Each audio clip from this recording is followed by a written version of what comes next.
you go to England, my friend, nobody will allow you to bring 10 million from England to Ghana. Where? You take it on the plane, they will stop you. The dog will sniff the bag and clamp the money. You transfer it. Before you transfer it, they're going to ask you, how did you get this money?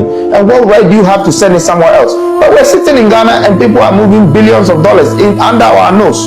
We can't say anything. Who are the people giving them the chances? Is it the government? Well, if it's not the government, is it the public doing it? Who are we blaming for these things? Okay, so let's not go around in circles, asking ourselves, undeliverable questions that we don't get answers for. Let's face the fact and know that as a country, we are not doing what can make us become successful. We are not helping our people to become successful. Our economy is being drowned by ourselves. We ourselves were pushing our people into the water. We're starving them. Look at how the people, you think people can survive easily 50 cities a day today? That is what people are getting daily. Some people, they mark them less than 50 cities. Some people get 1,200 cities a month, which means their daily money that they're giving is less than 40 cities. And then that's 40 cities, he can spend almost 30 cities for transport a day. So 10 cities is going to go and feed his family. This is sad. 2024, as African black people, this is very sad. I don't care who and how nice or tall or how good English that president is speaking. That is a disgrace. It's a shame when you go out there. This is what is happening to your people. This is what you call governance. We want to change that. That is what the new force is about. You're making me speak because I want you to hear and I want the nation to hear me. The new force is here to change that narrative. We don't agree with that. We don't want to live in a country where there are 80% of almost this country is the youth, and 70% out of that 80% are jobless. Some are going to school, but they don't know what job they're going to get after they get their degree. Some are living at home with their parents and they're 25 years old and they can't move out of the house because there is no job. I mean, let's face the fact. Do you think we're going or coming? I'm not interested in all this geopolitics talking about this NDC, NPP, this. I don't even know how they became governors and presidents, but they just know that they're taking it in turns. We are not interested in sitting down watching people taking it in turns. I have come as the new unifier between the youth and the government, the new force. This is the courage behind us. This is the spirit behind us. We are going out there with the force, with the people, with the universe, with the things that we have on this ground, and we're going to turn it into products, and we're going to turn our economy around. And so the leaders like Kwame Nkrumah started great things like that. We want to continue their vision. I know all of this considerable whatever people that are in support of whatever parties, and I don't have a problem with them. I just think that we need a change. 2024, everywhere is change. When you go to Dubai, it's like heaven. When you go to Qatar, it's like heaven. When you go to Europe, it's like heaven. When you go to this place, it's like heaven. When you come to Africa, come to Ghana, it's like prison. It's like hell. Please, come on. Alright, I wish I Mama Makwaba, Abba Odia Sempa TV. I am a song for Odia Sempani. Trediampon, a beer quine, I'm a new me and say, Yendi Combo. Who could tell phone, me? Na me so me kasa show dear me hoye sanso na me gidi se wonso ohu abusia aka bosome be enum na Ghana kire kanini ayepe sisi ase uyo obi a odi Nana Kwame Bediako achi ana bia afi na wonso obeye wadwen se obedi na chi a ye bisa wo se niema mako nwotwe ben na obetumi agina so ede ato aba ama Nana Kwame Bediako a den na wo beka ade important question yen ye pese ye educate omo a still omo adwen eda so eda kwaye mu no na omo ka ye ho ye de ye tuma ba ano na yetumi eyi okanini a wo se fata den na obetumi aka ede achiro ebia wonya andwen ho me be chiro niema mako nwotwe ye betumi agina so aka se yanto abano emfama Nana Kwame Bediako na ebema oman Ghana afa ntomapa efra ye be sha ase from the lowest to the highest. But answer na be kon mesro ena ne de dikan wa shi odi Asempa TV a subscribe to channel no, share, like it, invite afoforo no mbeka abusuaku no se ne be ya abre ne abre bia me the video foforo say e de tumu a onsa beka bia ya ne share ne de odaro ma ehia me eno na beboa ama message no akọ echiri efe mi no ka say e bia wo ye be ma o mema sem enkoyie onya de si mu a na wagia mu emu so ayembre. In fact, you odi asempa special package e wo ho no ma eno no infection o pese mu yedu ni ade na e be take care of ni nyina e no bi wo so anwode no ho dada but o pese o boost no eno so e de e wo ho no o ye oba awo ho dadwene e hawa entete me se odi asempa o ba ya hwe ya ye motto ankasa ni truth but nothing more, home of tradition. Eba ne se sunsun asam so a o de problem bi a won fa number no so on krata asem se relationship mu asam a fa number no enye numdwa fa number na 054 330 4976. First one ye football sector. Nana Kwame Bediako eni so ade hunu a owo e wo ho ene sen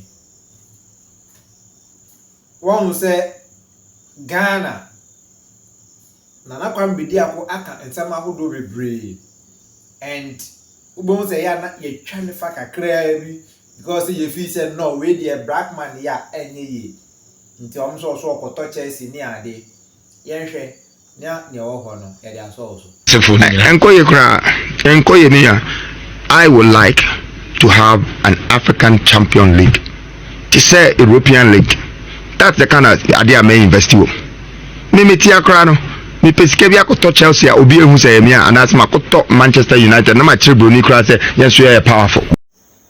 Abushia eno na wote eno ya ye hwe so a ye football enkoyie ni na ka ho ena ye de bedu oman at least emo obi ate oman ni din hwe time a Asamoah Steven Apia money ade no mu ginam esele brasta edin nti se yankasa so yetumi promote ye de a ebeboa ekuta mentality bi se bibini ye bibia enye ye and ose opese ye football na ankasa nso no ye ne te se ne FIFA and ni na no ejina industrialization eso eno kire mu se FIFA ni adi na ye fi se bia ye football ni na ye industrialization oma build the platform no nti yen so no ye Africa leagues no ye betumi amana ye te se bia European league ni ade se ne omusi ye na agidin a obi a sorry ana ope European league ahwe eno nti na ma DSTV ne sa ne ma na ebo aye den no yenko number 2 also Importing mobile phones and laptops from outside. When you have a technology hub, that is over. Because everything will be produced in the country. In fact, we'll be able to produce the likes of iPhones and HP laptops in this country. And we will be exporting some of these things from our own country. But we need to, first of all, build that technology hub. It's a platform, a cost. It needs a lot of energy. And we can do it. Yes. 2. Don't forget, me say from the lowest to the highest. 2. Technology. 1. Kendini a owe eniswade hu no ose oman a ye timu enani ne ya ye da so ekra phones ene eniema e de ba oman mu a te se ne obi de onko kan wo se ye ne those companies no ebe negotiate ne ye ko free phone no na a month bia ye tua 1 cedi 2 cedis 1 cedi 2 cedis but a great leader with a great vision and great ambition say and was you build your own technology and possible because let your mere ye greediness into no amount of phobia because the percentage of women na so no mabushi into no and one ye yes technology near my way in kofo technology omo ye ni ade nyina no the resource are from Africa nti sanka yankasa ye gina ye nan so aye ya de a oman kasa beba ha no abeto saa ne ma na ayeden e de free ha ko enu nti na African unity no omo pese omo bete no because e ban say lithium ne diamond gold ne saa ne ma ni na na no an omo process the technology cars ne ma omo ye ina no be for free Africa nti say Africa ye unite a ye beka ye ho abom na saa ne ma ni na ya ye de build ye industry and afei de ɔmo ankasa no ɔmo bɛkyɛ ɔmo ti yɛn na ɛbɛhyɛ yɛn mmara ma ɔmo no ɛnyɛ ɔmo ɛna ɔmo bɛma yɛn mmara anaasɛ ɛbɛyɛ negotiation ti ɛno ɛna Nana Kwame Bediako ɛka WhatsApp ɛna ɔsi ne nyinaa deɛ ebetumi ayɛ a ɛwɔ sɛ yɛ build that technology hub no and technology hub na ɛno deɛ industrialization sɛ yɛbɛtumi a industrialize yɛn ho nti ɛbɛsaa na ɛbɛma those machines phones ne ade na yɛtɔ no wɔ ha abɔ dendenden no yɛbɛnya no cheaper and yɛn nso yɛbɛ export bi na ɛbɛboa ama ɔman no afa ne ntoma pa afira ne yɛnya sika yɛn kɔ ne yɛtɔ so mmiɛnsa ɛso.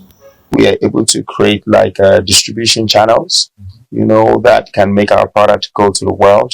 One of the things that has made FIFA the biggest organization in the world, or if not one of the biggest, is broadcasting.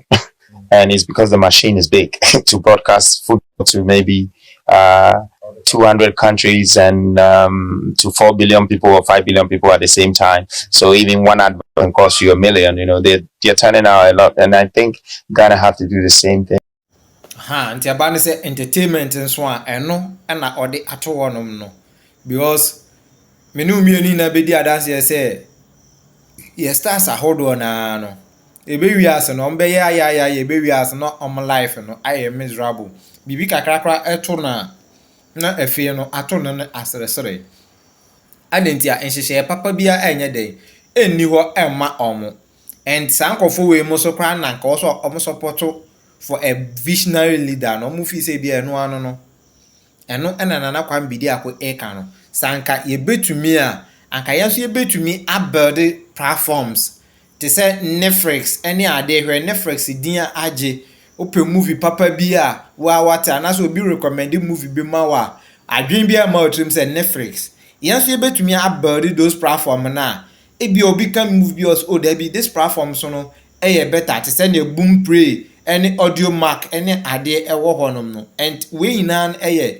industrial platform ti ebia obi bɛka sɛ entertainment ɛyɛ waste of time but there be ne nyinaa no ɛka ho ɛna yɛde esiesie ɔman because stars any ade nso etumi promote country no ama ne yɛde ɛkɔ so and music ankasa no anase entertainment ankasa no release stress ɛno nti na America for ɔmo abɛdo ɔmo a sisi a no utu say entertainment platform ne ye can be before like to say eba ne say sportive games American for a whole lot of sportive games to the extent they care say omo wo mo akra enkoko de omo wo dancing kra bi de me hu ye koto ehina races omo to me train sa na money na because say omo build the platform and day in and day out they try say omo be increase omo productivity concerning industrial platform and answer industrialization na nkasa na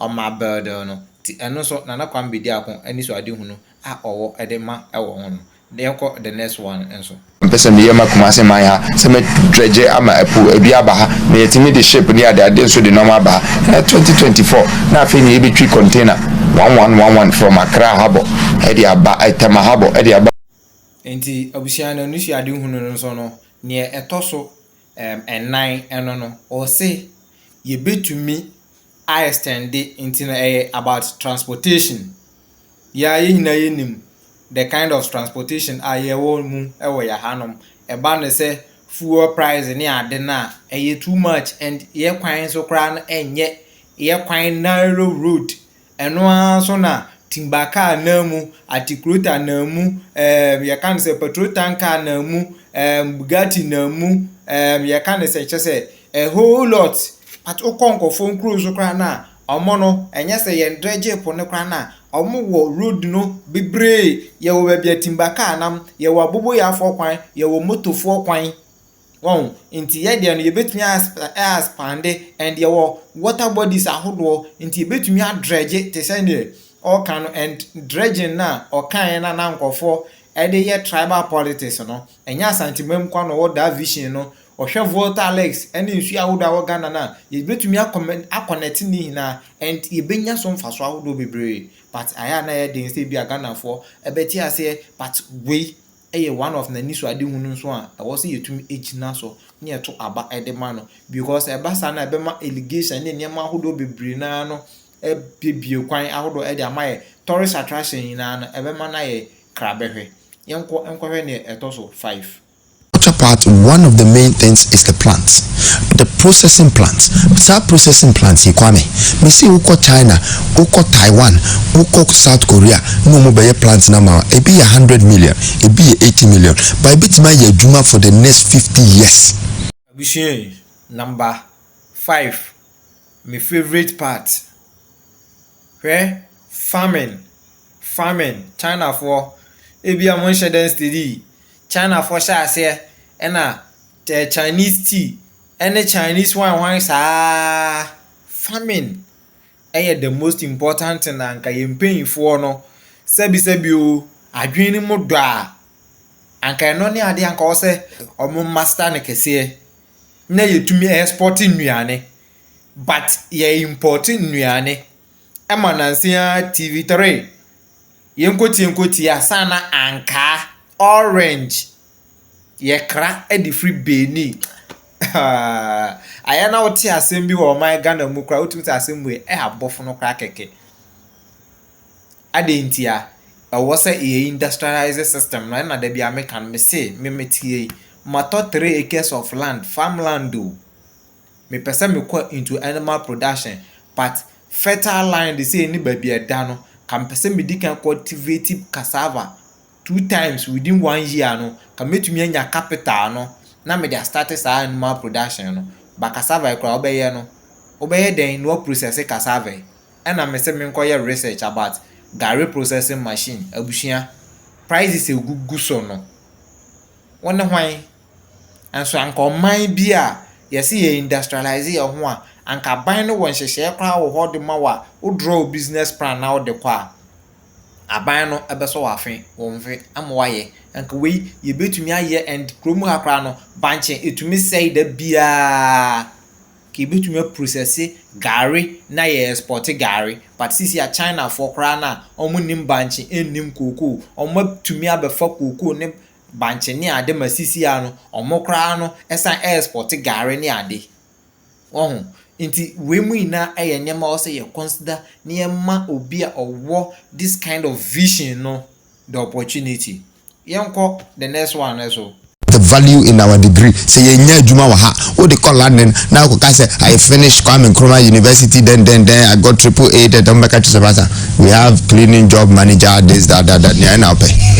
What I say? Yam found ko see British Parliament say wako school Ghana Kwame Nkrumah University. Then. Ndi abushin. O say your education no. Enye far from scam. And no correct. Na ya tena classroom maybe waste your time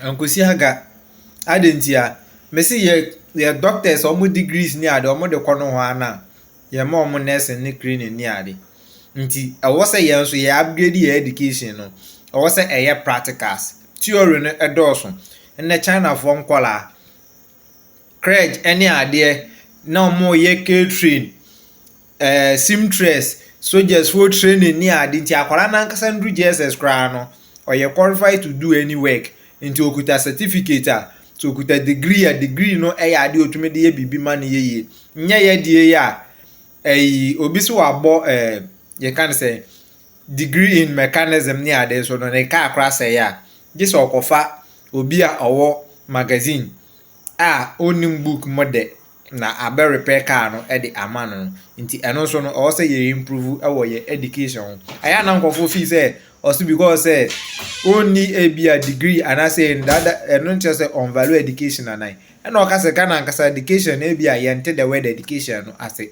education is everywhere nti ye education no e na ye improve ye nkyere enema a atwa ye ho ahia e kwan a ye betumi atane your resource into proper things and I say you better need a resource now about boy benefit your human life no and I was say ye the share your education sector no emu. And number 7 I hear the most important thing say I was say you change your political narrative enunti na ono no oba mu no o say save Ghana fund obi ka say o wusika aden on fa ni sika enfa nye campaign a de da bi o ye nipa and onye ready say obesisi temamufo no nti nya afi no de ni sika be investment the last one the most important we enya ade an konya sika kese bi ansa na ye de ato aba ye de ama no eno an say ye hu na ni so ade hu na ye hu omo di kan no bibia no betumi aye ma no then ye vote omo out ne ye de ono aba power eno na enye ni sika eno o de ahyem ansa na afi because sika bia obia eni asase so a we invest sika obibi mu a on pe profit into obeji ni sika ansa na wasan so ate so fa so ansa na so obibi wo eye ma oman na waye but so we dey there bi democracy na enye ye de obi de ne akofa and send omo si ye na ye hwe so na enye bisa nti ene we raise save Ghana fund and save Ghana funds no enye say bia odebeto ono ne putuom no wadi say bia okọ Ghana apro na baabi e wo honom na say enkoyi a eye Ghana fo ankasa ena adonate seska na ye den e de aboa nti saa de ene onfa bi enye bi e wo saa nkronkro so enso enfa ma no one of we a great leader at vision na e wo se ni na so no ye digina so na ye to aba e de man and o kire say because obi be to aba no disika e di abroad asa no wakwa akoto ama no e kire say nipa ne ni mua bia owo edema but ono na di opese wankasa odi ne si akonwa so na o make no na ono so aba abe make you ti abusia ansa na me did the last part ne be bro no mesro subscribe to channel no share like invite afoforo na afen so kire wadwen e wo comment section no ase bia na ebi wo mu so a onso enu nti na wo so obi gina so na odi vote ema na tro e wo comment section no ase hono yenje nkratwe na emfa last one no emfa entoa so ano kwamo mianka na awodi nipa pina ekwa tete mu pao amani pampempema wale agu odia sampa spiritual and herbal center awo wo mo yade se wo mbe mu wanya basisi a yade bi tise stroke gonorrhea anabama waye mre e wampamu low sperm count wo mo wanu aduro tatahwe ene je sam se seba ne sunsumu nsama wo mo telete se ye sunsumu aware anasa yare bi ne yade amawo pampabone anabo ana wanya abai amane court case wo betu charge osisi a enam omadwuma panti ni pampempem ene be fo bokofie ekoye sunsumu nyuma edemom samosini ene enzimani akabom dia sunsumu niama asie betu obi aje wukunu anasa wo yire awaresem adwuma sam akwantuom nsam ni nyina aya sumasem fabadan odia sampa spiritual and herbal center obehuyan New Koforidia ejoso ne konongo infinfin aye Ashanti region ehon ma number a didi juma no 054 330 4976 anase 020 134 0421 054 330 4976 anase 020 134 0421 Odia Sampa Spiritual and Herbal Center. Ye be diwa samamao.